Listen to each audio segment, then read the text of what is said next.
And once I was able to see myself for the truth and for how God sees me, the enemy has no power over that, right? You just can't overcome God's truth. So that's really, my goal in my ministry. And you were just talking about it a little bit, but in John 8:32, where it says that when you know the truth will set you free. Yep. Right. And that's really what I want for people, is to be free from the lies and the condemnation of this world. And there's a lot of it. Welcome to Business with Purpose. I'm your host, Molly Stillman of Still Being Molly, and this show is all about bringing you the stories behind the brands, the companies, and the small businesses that are changing the world.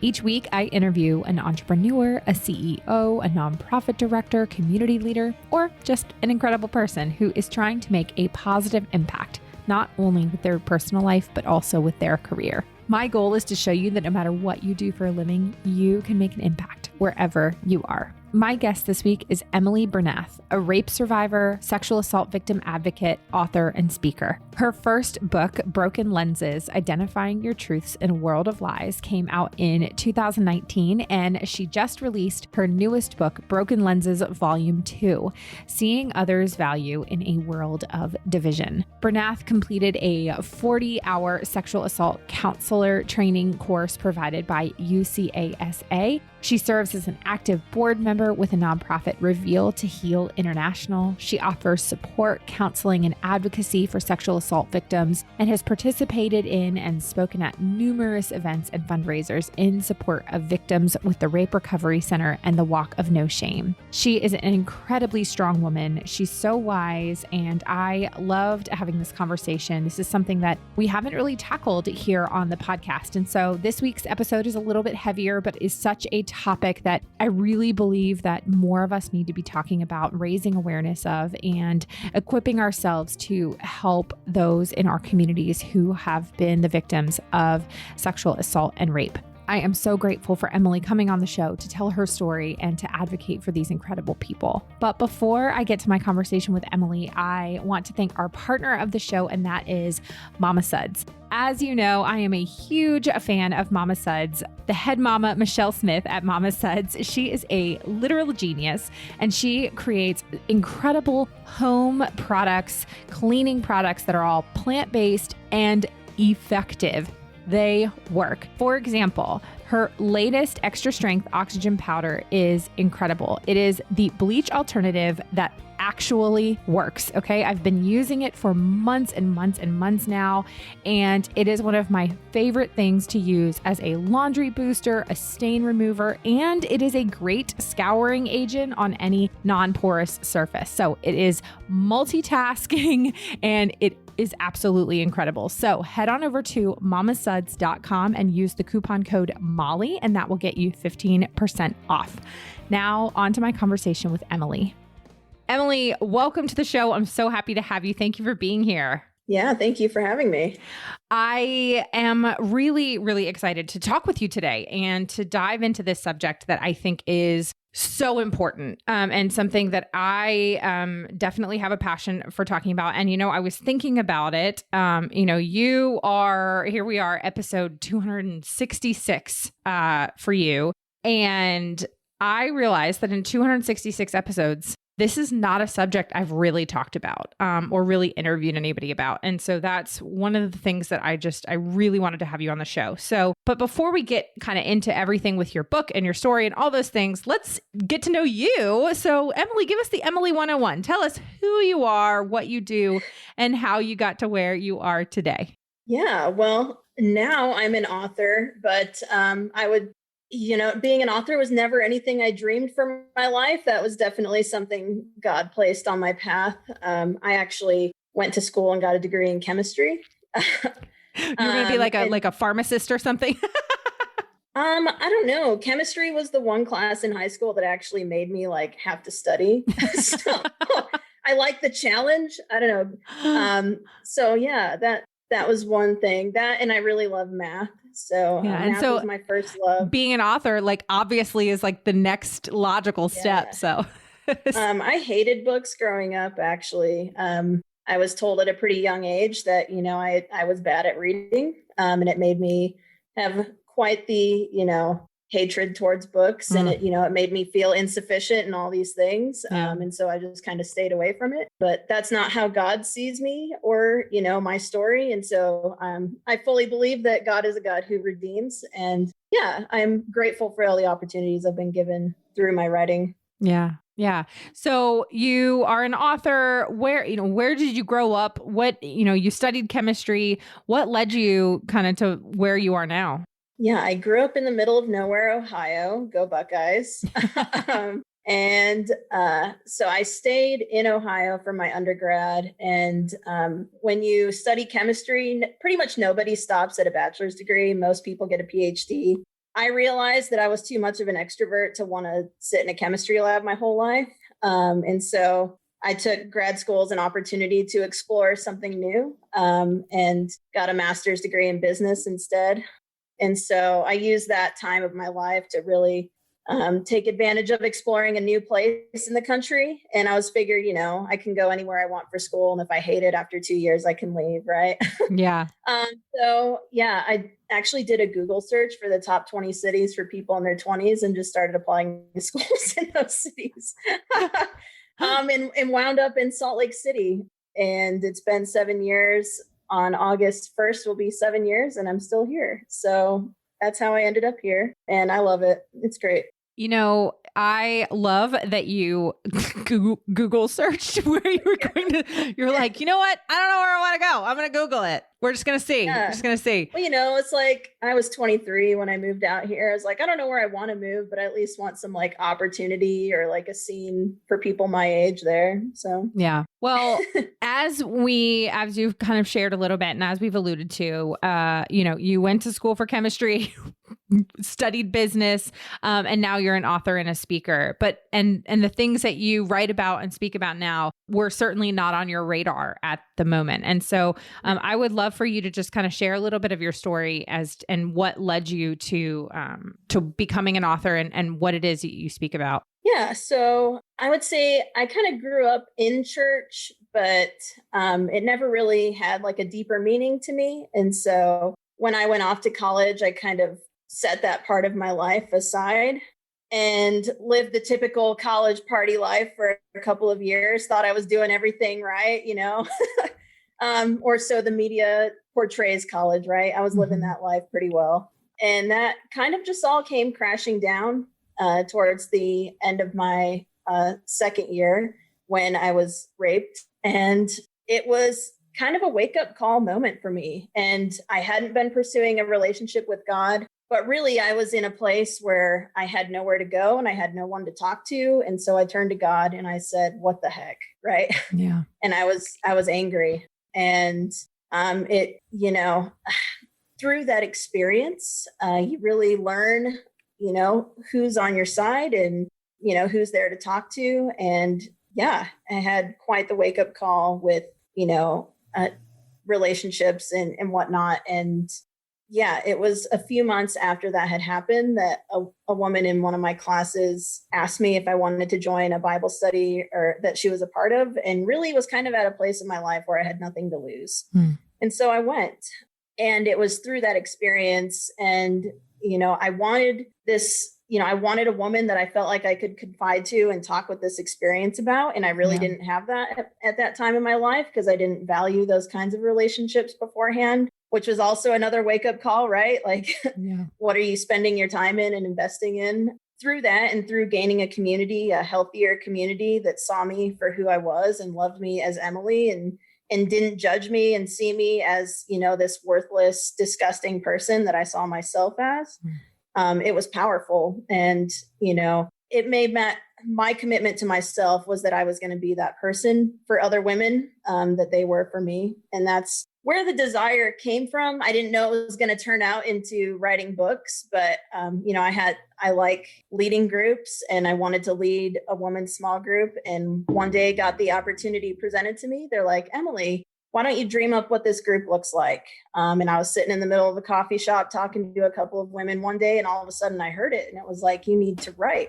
Because I kind of knew the message that I wanted to say in this, whatever group it was. And if I wanted to actually say it, then I had to start writing it. So yeah, writing really came through my passion of women's ministry. And that passion for women's ministry came from being a survivor of assault, because I saw the power that having that community had on me, and really wanting to give back to other people. Well, thank you so much for sharing that. And, you know, I think that this is a topic that we don't, you know, I think in the last few years, there have obviously been influxes of conversations around this topic, but I don't know what the most up-to-date statistic is, but it was something, I think it's something around, and you probably know better than I do, that, you know, it's like 1 in 3 women have been assaulted, or is it half? I mean, it's like I think the most common statistic is 1 in 4, but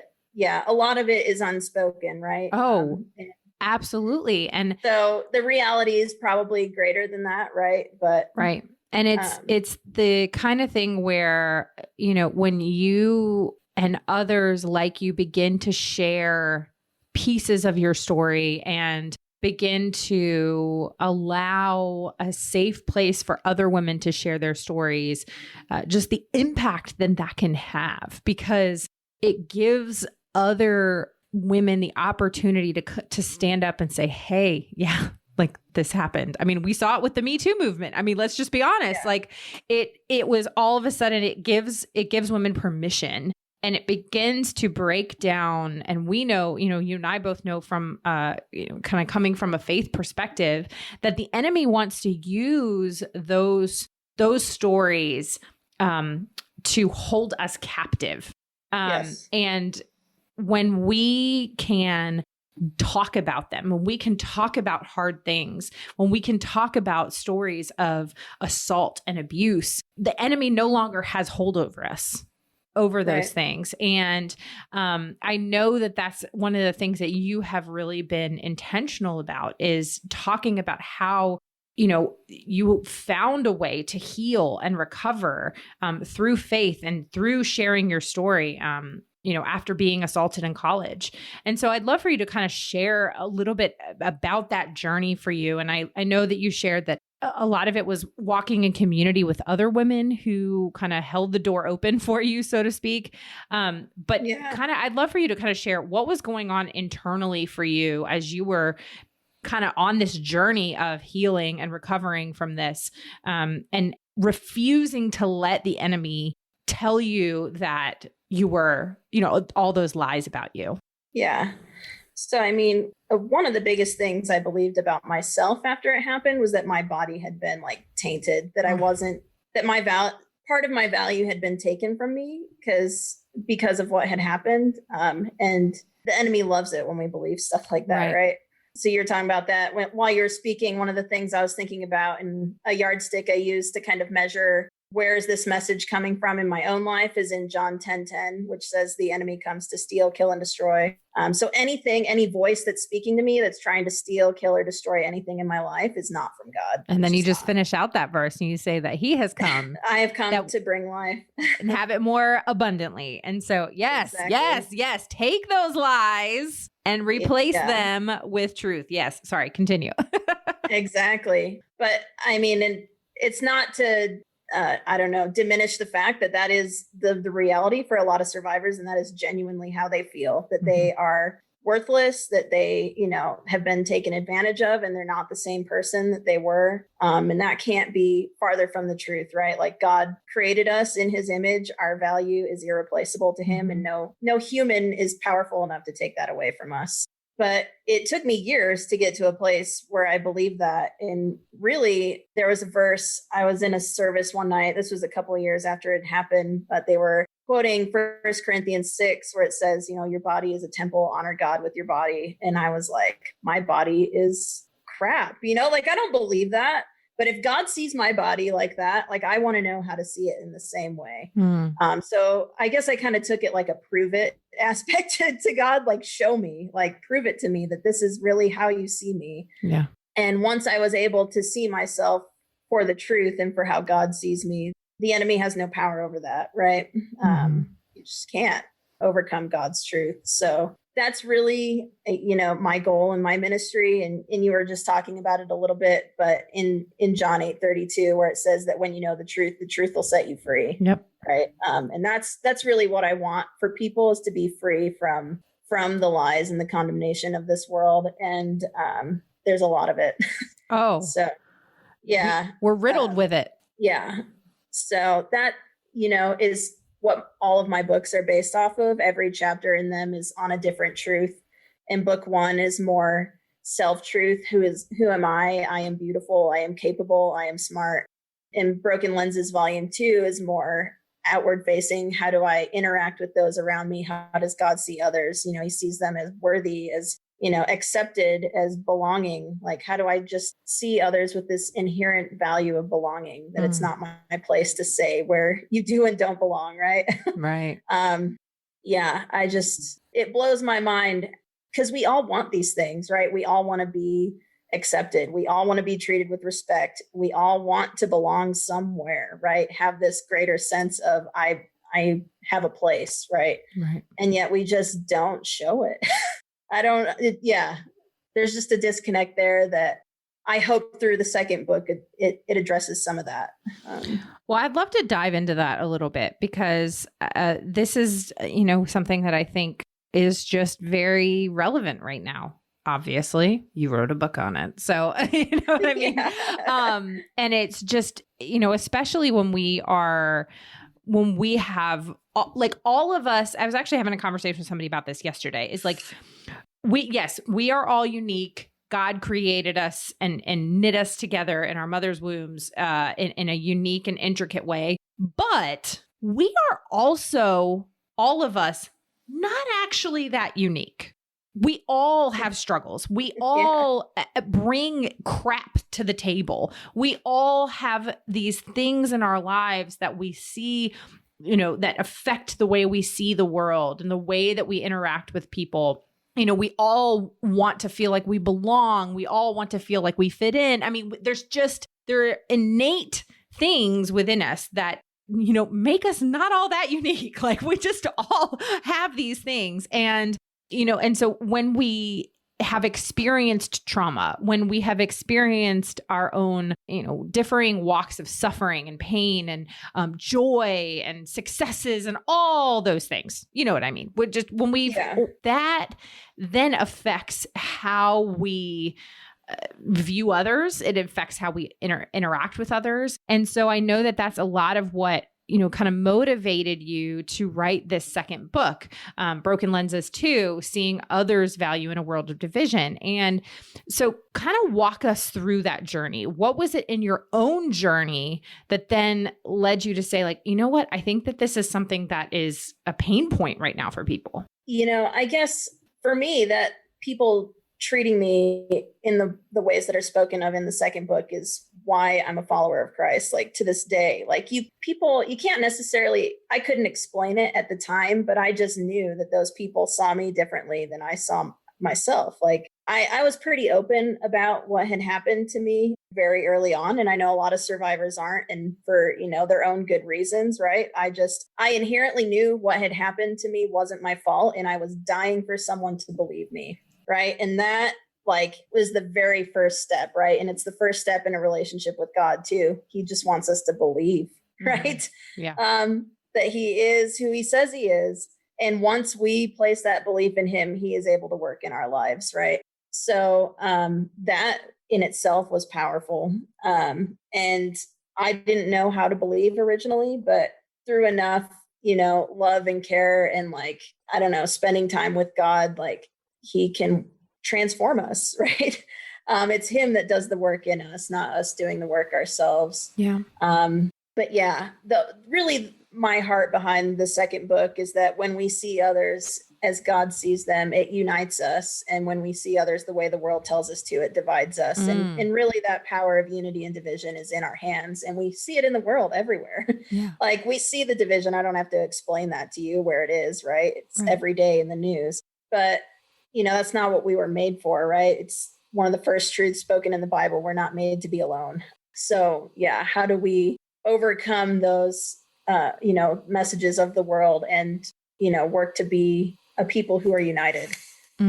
What have been some of the things that you've practically, kind of instituted in your own life, so to speak, and, kind of walk us through what are the things, like if somebody's really struggling with this, because I know that there are people listening right now who are, and who, let's be honest, what's the phrase? Like, call a spade a spade. Like, it's like, you turn on social media, you turn on the news, and it's like vaccinated, unvaccinated, masks, no masks, race relations, the church, here's like, let's throw out every possible hot topic ever. And like, let's just argue till we're blue in the face. And let's, just try to make our point and all these things. It can be really stressful. And so we can harden our hearts toward people who maybe believe differently than us, think differently than us, look differently than us, have a different, faith background, whatever. We start to harden our hearts, and it gets to the point where all of a sudden we've closed ourselves off to other people who maybe, we might not agree with. And so talk to us about like, what did you do in your own life? And what are sort of your, a few of your, I guess, words of wisdom, pieces of advice for people who might be struggling with that? I think a big one is just like seek to understand. I don't know, like people, when they share such polarized opinions and they're just convinced that there's one right way, they close themselves off to a lot of like being able to listen. Yeah. And that's what a lot of survivors want. They want to be listened to. And you can't do that if you think you understand what they've gone through or what they need, or in a verse I was just reading earlier today in Proverbs 3, 5, and 6, it says, lean not on your own understanding. Right. But in, God is the one who makes our paths straight, not ourselves. So I think we just get too caught up in feeling like we know what we're supposed to do, when really it's like God's thoughts and his ways are so much higher than ours, and we really just won't ever fully understand it. Be willing to receive those around you and seek to understand, not to be understood, sort of thing. I'm going to take a quick break from my chat with Emily to thank our other partner of the show, and that is Demeh. And I love Demeh so much that I actually have the founder, Julie Billingham, here with me to share a little bit more about why this ethical brand is so incredible. Julie? Oh, Molly, thank you so much for having me. It's such an honor to partner with you and to be a part of this community that you've built. Demeh is a sustainable footwear and fashion brand, and we have this steadfast commitment to creating authentic fashion and fashion accessories. And it's really our great honor to produce things that matter. And our Haitian craftsmen and women really take such pride in each handbag we make, each pair of sandals that we assemble. And we just love what we do so much. And we're proud to craft, and so thanks for having us. Absolutely. And for those of you who want to check out Demeh, you can do so online at DEUXMAINS.com. And you can use the promo code Molly, and that will get you 15% off your purchase. Now, back to our show. You also raised a really important point as a survivor of sexual assault, and how after your experience, how you really, and you talked about this a little bit at the beginning too, is just how you learned very quickly, like who you could trust and who you couldn't, and who was on your side and who wasn't. And that a survivor, like, they need to be listened to, they need to be believed. And can you talk a little bit about your experience with that? Yeah. And I was actually, spoke a few weeks ago at a conference about this, of like finding a place for faith in our advocacy work, because really abuse of any kind absolutely has a spiritual impact on a survivor. And it's just not talked about enough. Yep. But really at its core, the word faith means complete trust. And a lot of times abuse comes from people that we trusted, like 85 to 90% of survivors, I think, is the number, like, were abused by someone that they trusted. And that really just puts you in a place of like, I don't know who to trust. I don't know what to have faith in. And we project that on God too. For rightfully so, right? It's like, I don't know what is true anymore, right? Yeah. But, we can rest in the fact that God is who he says he is. He's, he loves us unconditionally. He is someone we can trust, and he's for our good. And that's just something I'm pretty passionate about, is because I think if you don't address that spiritual impact of abuse, like I don't know if you can fully heal from what happened to you. Like if you're just ignoring it, right? That's not how we heal. So, for me, it was being able to see myself and my body in the way that God saw it again, in a light of truth and not a light of condemnation from the world of like, you don't deserve a good relationship again. And, who's going to want you sort of thing, all that BS, right? It's it's everywhere in our world, and it just makes me sick. Anyway. Yeah. Yeah. Well, I could not agree more when you were talking about so often when we experience abuse, or if we've experienced trauma, a lot of times, our bodies naturally go into the fight or flight.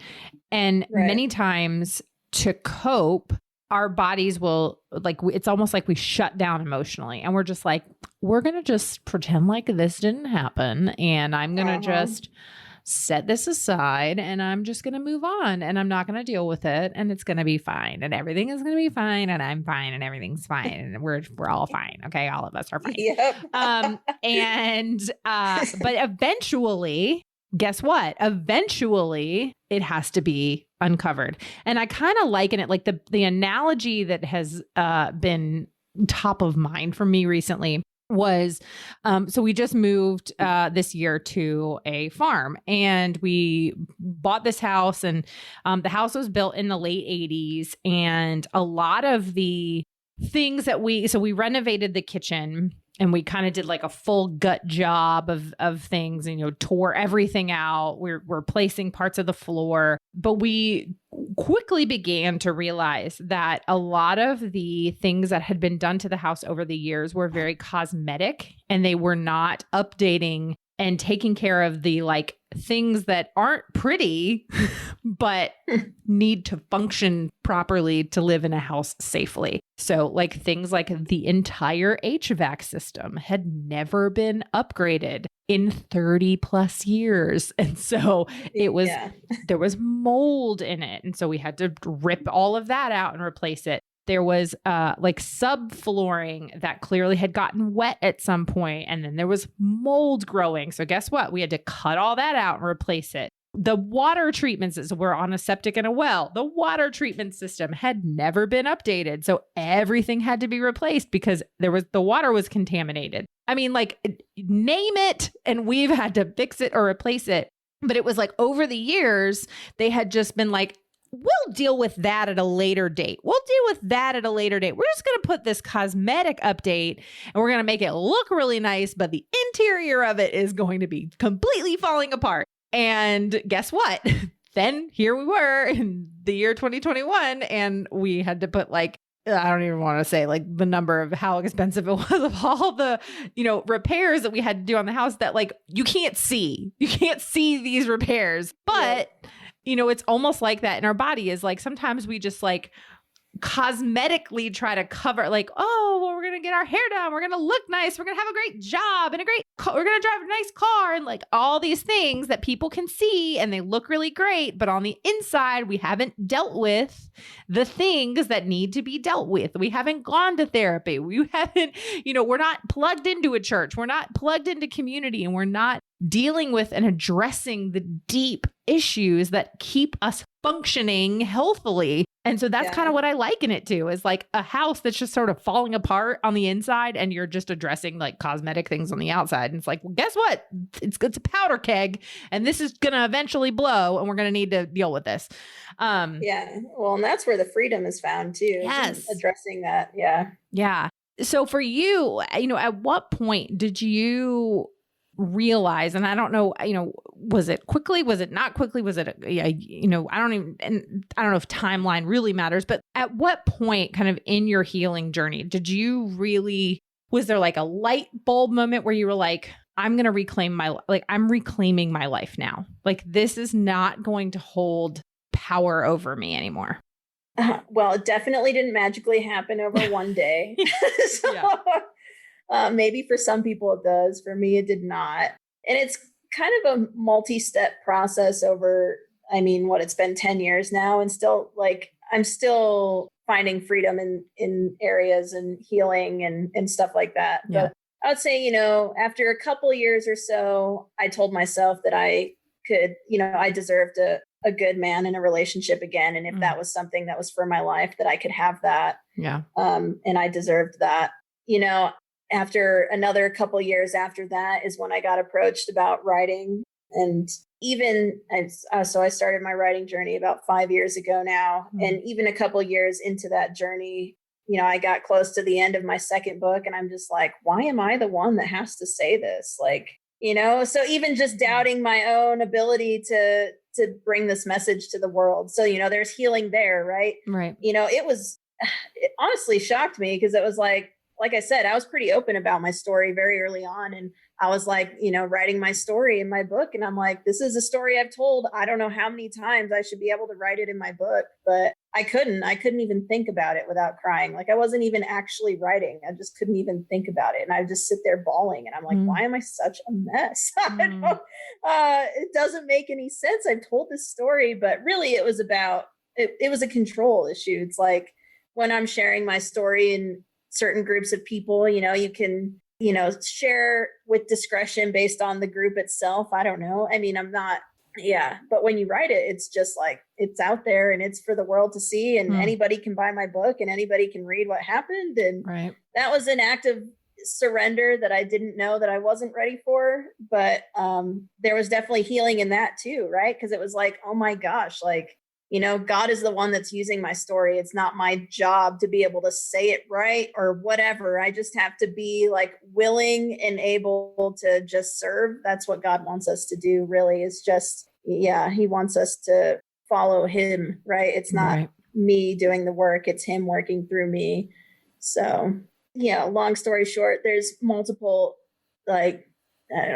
seasons of healing that I've gone through, and Absolutely. Absolutely. And I think that that's the story that so many people have felt, is just, and I like that you said just there's seasons of healing, and sometimes, things are going really well and sometimes things are really difficult. But I think being honest about where you are in that journey, is also key, and getting help where you need help, and seeking, counseling, getting plugged into your church. All those kinds of things are just so important. If somebody listening, obviously, for the listeners, we will have links to your books in the show notes and all that kind of stuff. But if there's somebody listening who has experienced assault, sexual assault, abuse, emotional abuse, physical abuse, and they maybe you're listening and hearing you kind of share your journey has maybe ignited something within them to get help. What advice would you give to somebody who maybe has not sought help before? One, you're worth being helped. Something that tells you don't deserve, help from someone is a lie, right? You're not a burden. A lot of people, I feel have that fear of I'm too much for someone if they share, they know everything that I've gone through, and they're not going to want to deal with me, and they're going to leave me, and the right people won't. So some people might, and, there's some pretty, I've had those people myself, right? But the right people stayed, and the right people helped. And, those people are more than probably we give credit for, right? Yeah.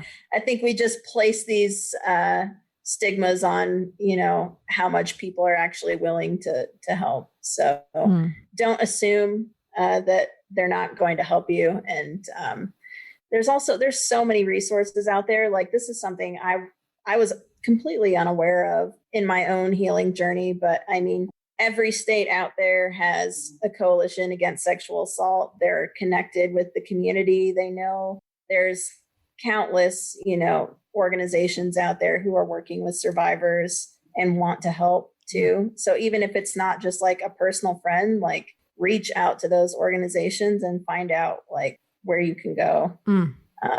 Yeah, so good.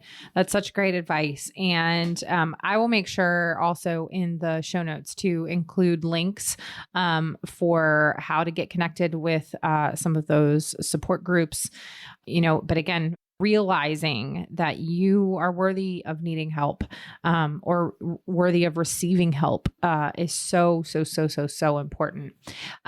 Emily, what is sort of on the horizon for you? I know that now that you've kind of put this latest book out into the world and you're just being so obedient to what God is calling you to do and helping others heal in their own journeys. What's on the horizon for you, here in the fall and going into the winter and into 2022? Yeah, I'm not going to pretend like I know everything that's going on. I'm very much in a...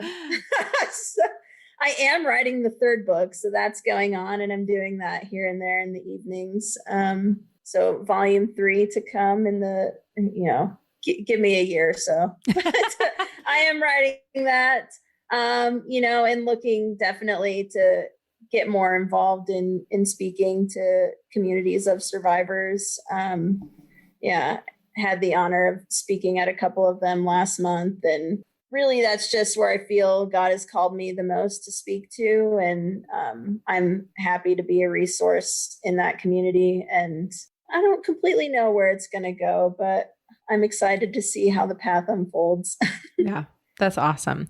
Well, Emily, now is the portion of the show where we transition just a little bit before we go to ask just some fun, get to know you questions. So Emily, are you ready for the get to know you round? I'm ready. All right.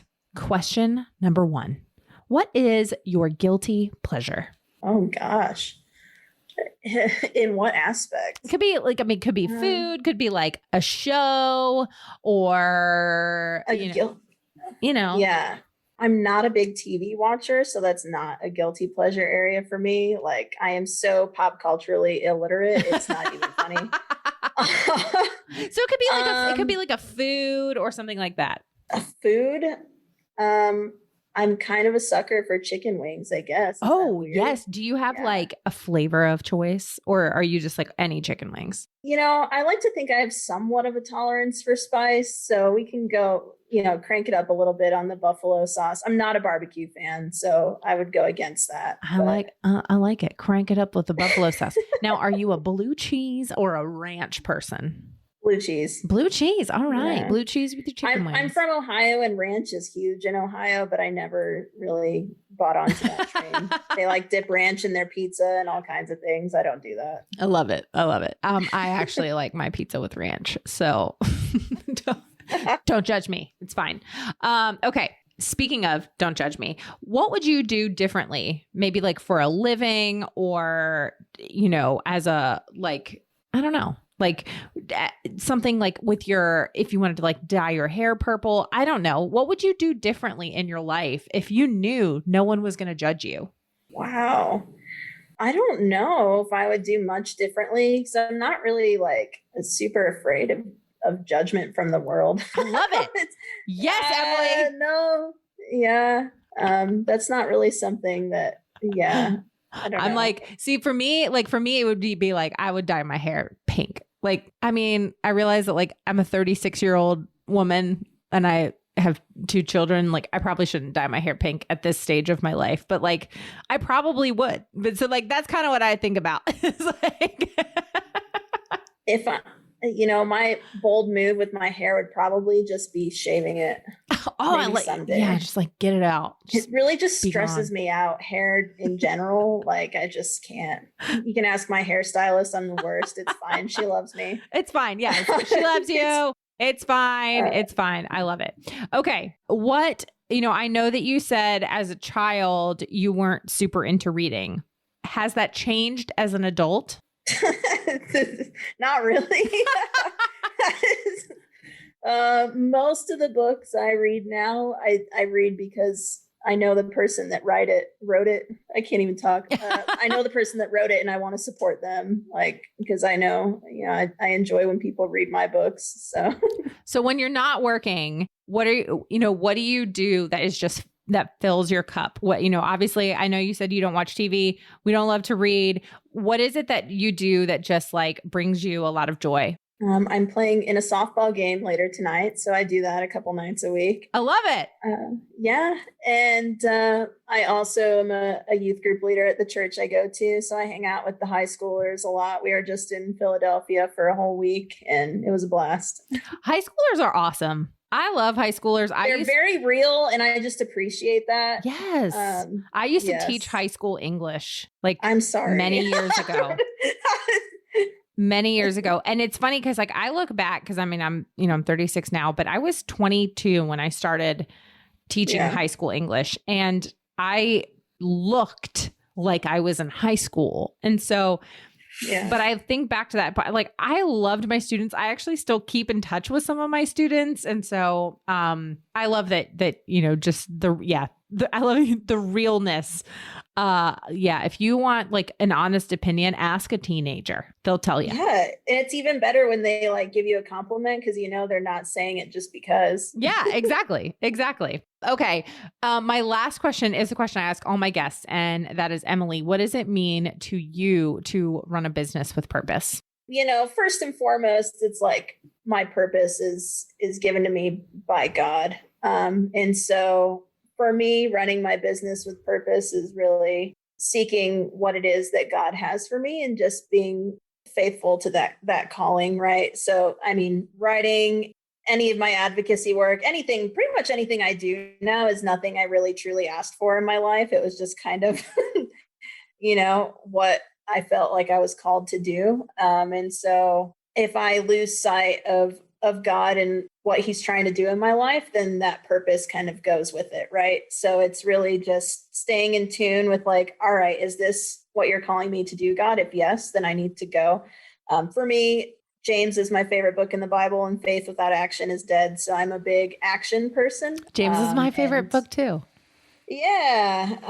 And so, very big on when God's involved, we cannot fail. Like God only knows how to succeed. And so whether I know what the purpose is or not, that really doesn't matter. Like I'm just called to be faithful. So I love it. Emily, this has been such a pleasure. Thank you so much for being here. Thank you for sharing your story. Thank you for just the advocacy work that you do and how you are just bringing God's light to so many people who so desperately need it. So thank you so much for everything that you do. Yeah, thank you.